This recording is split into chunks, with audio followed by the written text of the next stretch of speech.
Good evening, everyone. Welcome to Life After Grief Ministry. I'm, I am honored this evening to welcome my cousin, Dr. LaKesha Williams, here with us this evening.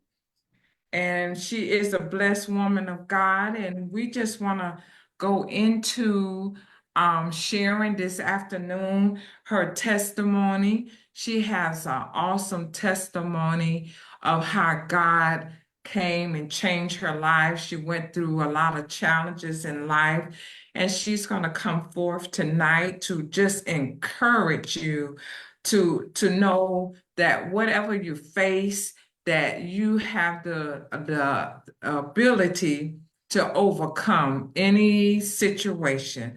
So, Dr. LaKesha, we're going to give you the opportunity to introduce yourself. All right. Well, thank you, cousin, for having me on. I'm just blessed just to be here to be able to share with everybody today. My name is Dr. LaKesha Williams. Live in Georgia and originally from Florida. I work in internal medicine, and I also have a boutique and do photography. My cousin will tell you that's definitely some of my passions, which also people don't realize is part of my release from grief. So that's what makes me happy too, and we'll get into that a little bit. So I appreciate you having me on, and my hope is just that I can encourage the next person and really let people get to know who I am outside of a title, and let them know that I probably can relate to a lot of things. Amen. Amen. So would you like to share? I don't know what part you might want to share, but I do know that you have overcame a lot of things, and you walking in victory.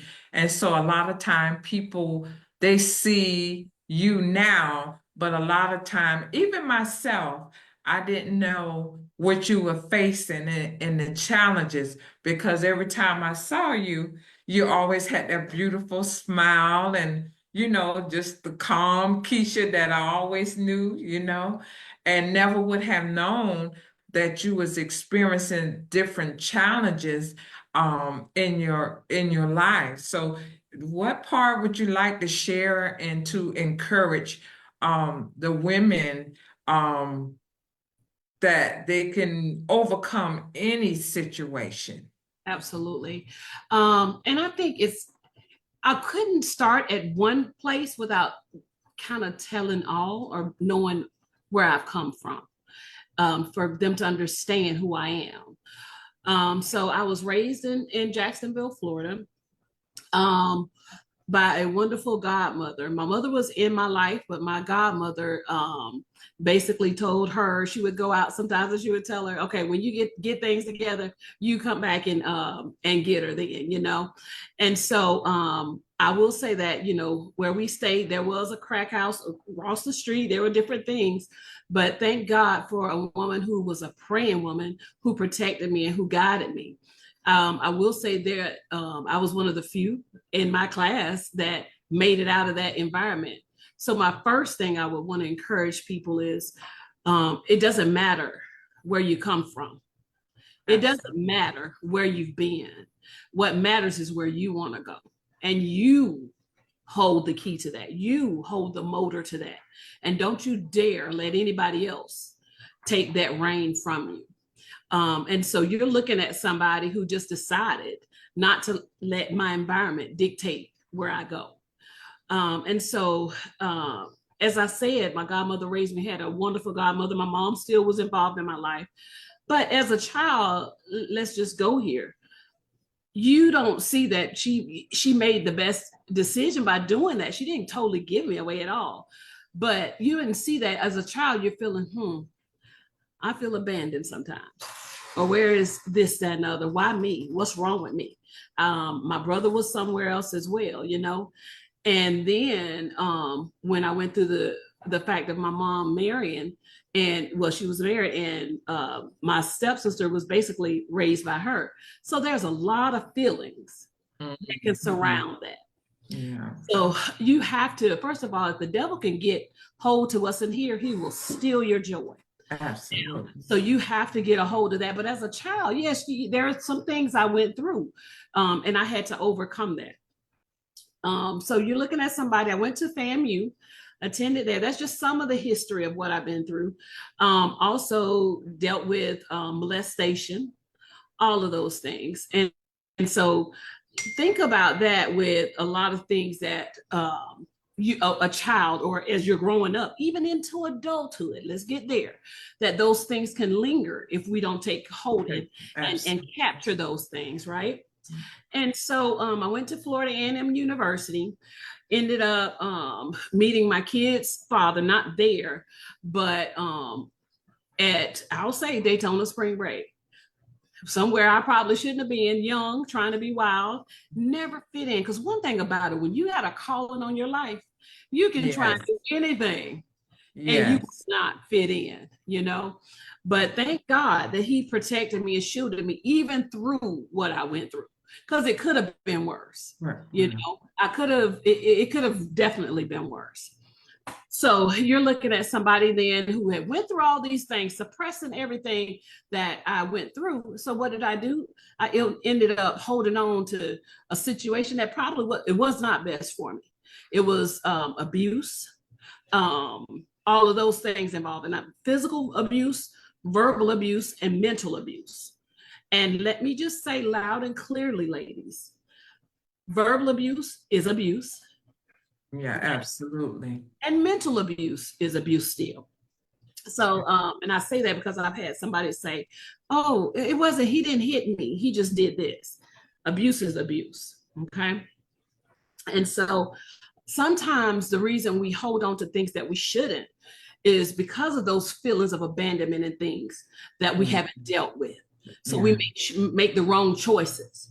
Now, I have two beautiful children out of that, but that doesn't negate the whole situation. Okay. Right. And so that's this situation with that. And I fought through that situation. When I finished, I started off as a CNA, making under $5 an hour. Okay? Wow. Wow. Mm-hmm. Went to school, kept going back, had my daughter, and I was like, I have to do something. Mind you, go ahead. So did you have to raise your girls off the $5 and something an hour, or did you have their father in their life at that time? Their father was involved. Now I was married to him. Okay. So yes, he was there. Now at the same time, I ended up leaving, you know, and did those things. I stayed in the projects, got food stamps, did what I had to do. All of those things, got all of those resources so that I could make it through. So I even stayed in a shelter. So by the time I finished CNA school, I went back to get my LPN. Still, it was that situation where you try to protect the abuser. It's going to get better. I didn't mean to do it. It's, you know, this and another. I would never do it again. Mm-hmm. And so I kept going back and forth and back and forth. And you're still in love, right? You're still in love. And it's kind of hard to detach because so many women stay in a relationship with the hope of it's going to get better because they tell them they get better, they're going to be better, and they still have that love for that person, and they still holding on to that hope that it will be better. Because have you went through a period that you didn't really, you was trying to hold on because you didn't really want to let go? Or was it because the love, solely love, or was it because of fear? Did you have experienced fear in that? Honestly, and this may sound bad, I don't see love involved in it. It was more of, it was an older person, protection. And I didn't leave because I was afraid to be by myself and afraid to leave. Of course, I had gotten things said before, if you leave this, if you leave that, you know, threatening to hate the kids, etc. So, but it was more of a fear because I hadn't learned to love me. That's the most important thing. Right. Yes. I hadn't truly learned to love me. And so that was what it was for me. So I stayed, me and my oldest daughter, we were in House and Home, which is a shelter. We stayed there. And when I finished LPN school, that's where I was. And so that's just to encourage people, despite what you see here, you never know where somebody has come from or what it took to get there, you know. And sometimes we have to be, all the times we have to be careful because we'll see other people and be like, oh, I wish I had that. I wish this, but you don't know the cost of their oil. Right. You, Absolutely. mm-hmm. Absolutely. They Yeah. see the beauty, but they didn't Mm-hmm. see the ashes. That part. Yes. Yes. Yeah. Yeah. So, you know, that was a lot of praying nights. It was a lot of crying nights. But the Mhm. one thing that was continual was God was always there. Mhm. He was always there. He would show himself. And I'm just so grateful when I look back, even this fight. And that's what I encourage women to do. I know it seems bad. I know. Can you look back and find that one silver lining where you see his hands of protection was still on you? And it could have been worse. Yes. You got to hold on to that, you know, Yes. because I personally know it was nobody but him. It could have been so much worse. Yeah. And then when Auntie, and of course, everyone don't know that my aunt raised you, That's right. and you was a great part of our lives. We basically grew up together, even though it's an age gap. We Yes, was always unified as a family. And absolutely. so, and then I do know that Aunt Dot, she was real grounded in the church because she came from a praying mother and father. That's So right. and so even with that nurturing and training you, um it's you still it sound like you still ended up with the why me, but you still got that love, but you Absolutely. wanted to get the love. And your mother, I'm sure your mother loved you, Oh, but you yes. was Oh, looking yes. for a certain type of expression Yeah. Yeah. from Yeah. your Yeah. mother. So Oh, did you yeah. ever compare what you was getting from your godmother versus your mother? I don't think I had a chance to really totally compare. I just Okay. wondered what was wrong with me. Why was I not? It was more Okay. that I never doubted my mom loved me. My mom put me through college. She did all that. My mom loved me. She would, you know, anything I Mm. asked, whatever, you know, that wasn't the case. And even it got to the point where I realized, and this was in my adulthood versus childhood being selfish. Um, you know, my mom had way in the past stopped going out and things like that, you know. And she left me in Jacksonville because she wanted me to have a better education than where she Mm. was staying. And one thing I had to realize in my adulthood, and she actually told me before she passed, it was love because of how she loved me Yeah. that she Mhm. let me stay there. Yeah. She did. She knew the bond I had with my godmother. You know, that was my mom. You know, Yeah. and she never felt. You know, she knew, and that was love for a mother to say, "I love you this much," to let you stay there. Yeah. But Yeah. I, of course, in my child mind, I didn't get that at first, you Yeah. know. Yeah. But I mean, she was there, and then as I got older, I did go back and stay with my mom, or I'll be back and forth or do whatever. But the raising, the grounding, the love, the spiritual aspects. If I did not have that at the age that my godmother raised me, I probably would have been a wilder person. You know what I mean? But Okay. she did not play. And she sure She did. did. Yeah, And she I'm sure did. grateful. And she never made me feel like I wasn't a part of family. It was she was mama Yeah. and I was her daughter. You all never made me feel like that, you know. I didn't know otherwise, you know, but Yeah. Yeah. when you look and you're out at school and people come for whatever, and it's like, well, yes, your grandmother. Why you got an older person with, you know, that kind of yeah, but yeah, I'm grateful. You look back and you're like, thank you, God, for protecting me. So he Thank had his hand on you all the time, and he had the right people in your life to mold you, you. Mhm. to prepare you for your purpose. That's But right. at the time, you didn't realize. that you was really being prepared to be used in Yeah. the area that you are working in now. Yes, yes, Yeah. Yeah. absolutely. Even down to photography, which is my other love.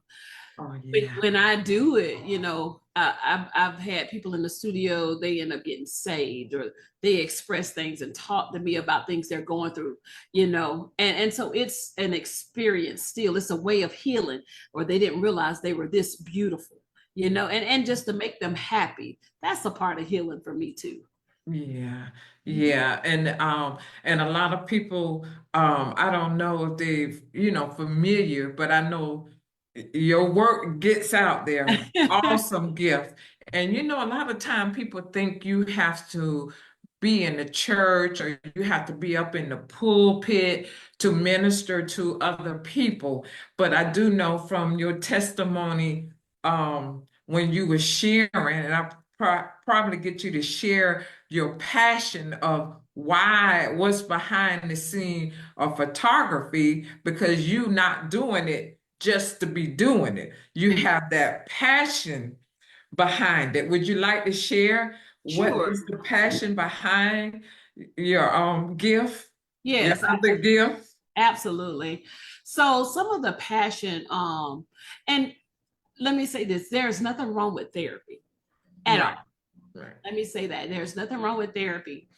And part of my gift, people, I guess I'll start here. I went back to school like 5 different times and every time got an extra degree on top of my other degrees. People were looking at it like, oh, she's so smart. Look at you. Look at you. And the whole while they didn't realize it was me trying to feel worthy. Mm, They're looking at it wow. like, oh gosh, she's so smart. Look at her. She got this now. She got this, and look at this degree. The whole while I'm just adding degrees because I didn't feel like I was still in that phase of what's wrong with me. Wow. I didn't, they're looking at me in amazement, and I'm looking at me like, what else can I do to feel worthy, to feel like I'm something? You get what I'm saying? And Yes. so that I dealt with that, and then with the photography part, that is my release. In the medical field, sometimes you can get a little burnout or things like that. I'm very passionate about my patients. I'm very passionate on all of that, and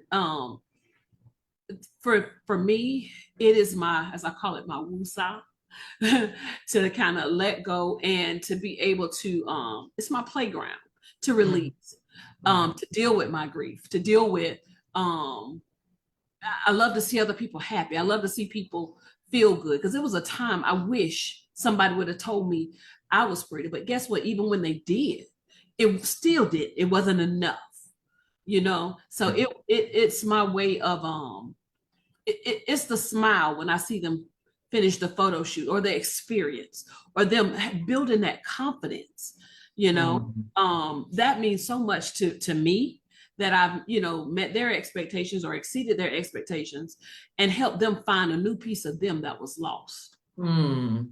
Mhm. Wow. So did you find your confidence in the midst of helping other people, or you found you had got that before you got in photography?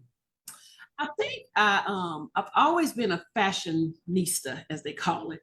I've always been a fashionista, but a lot of that too was just dressing up the outside because you didn't feel good on the inside. Mm. Wow.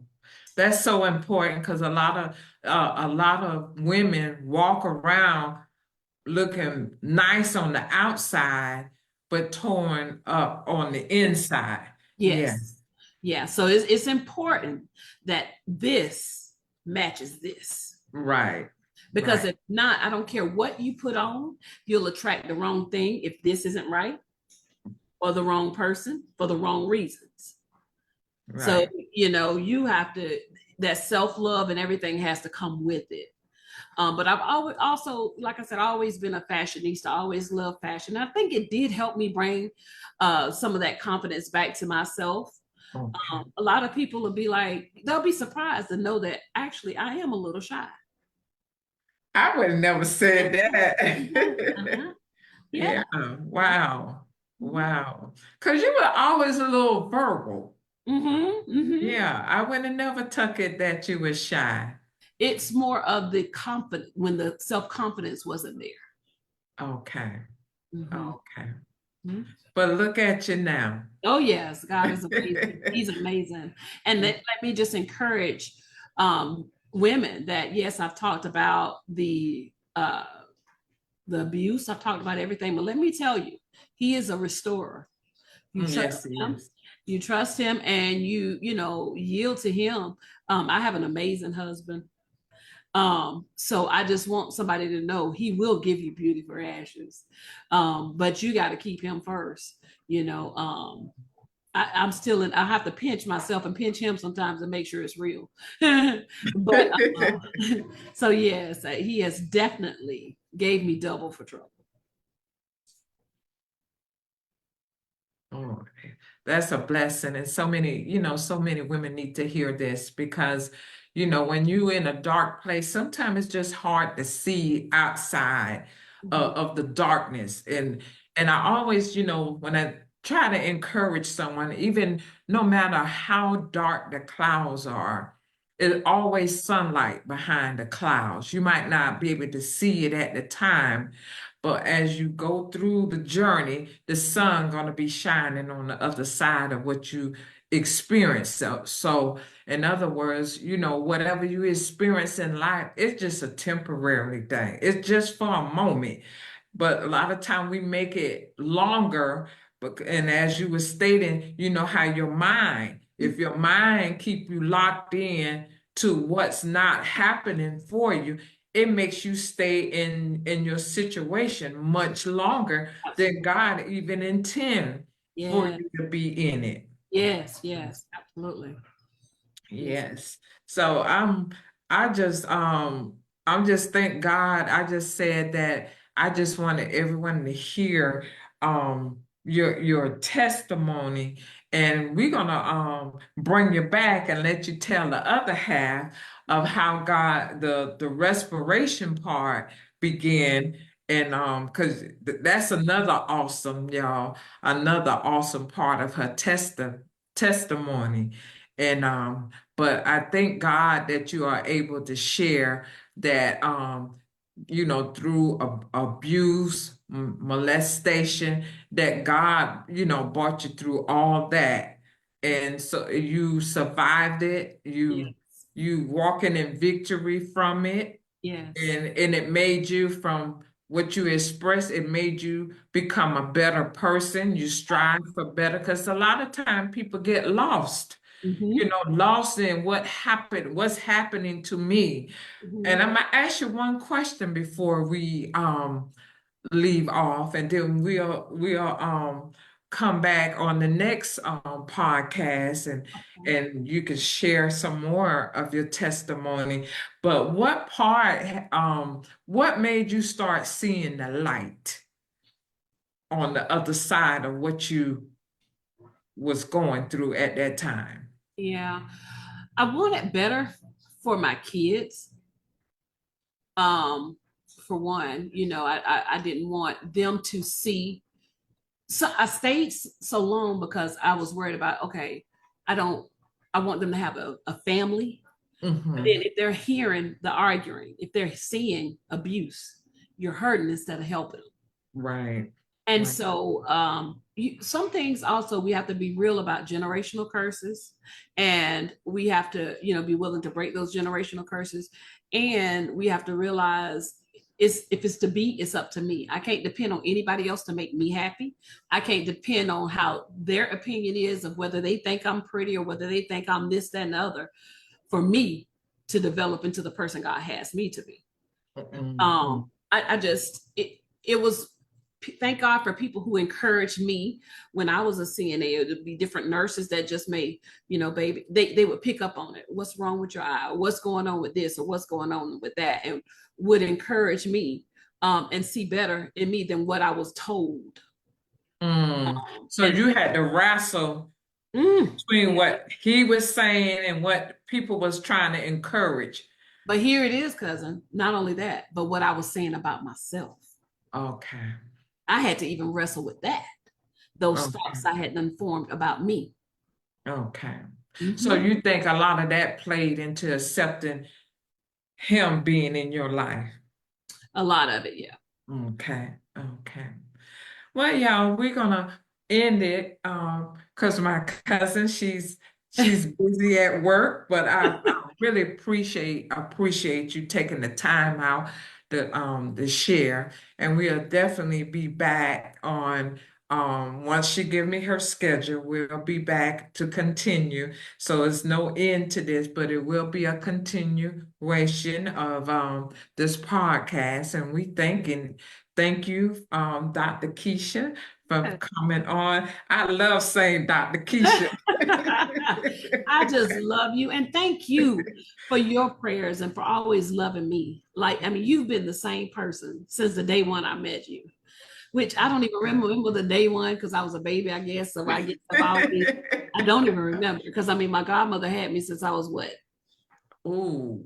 A baby. I mean, Yeah. like, Yeah. I mean, baby. Yeah. So I mean, look, I watched you grew up from a baby to a beautiful young lady. yes. I Yes. mean, I just say thank you for loving me and reaching out and for us continue to reach out and love on each other and encourage each other. So I appreciate you. Well, thank you. And I'm gonna just before we end, I'm gonna tell me the name of I don't want to mess up your name of your photography studio. Because I'm Okay. gonna tell y'all need to go and check out her page. She does awesome work. I can't wait.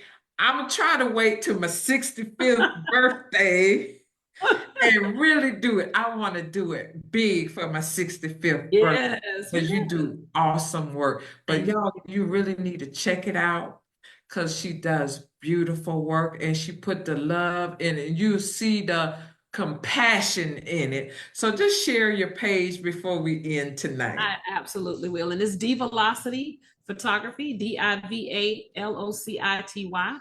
And so that's the name of the page, Divalocity Photography. But if you follow my regular page, you'll see everything on there as well. And that would be LaKesha Williams if you go to That's her right. page. And so without any further prolonging, we want to invite the listeners to tune in to Crown Kingdom Cultural Center on Sunday. We have services every Sunday. You're also welcome to come visit with us on every Sunday at 10 a.m. We also have Bible study on Wednesday nights at 7 o'clock, and we have Foundation with Finace every weekday morning at 7:30. And you are welcome to join us in either way, in person and media. And I want to give a shout out to my Bishop Finace Bush Jr. and his precious, lovely wife, Lady Denise Bush. Amen. And we thank you all for tuning in tonight. And we're looking forward to seeing y'all on the next podcast next month. God bless. Have a good night. Good night.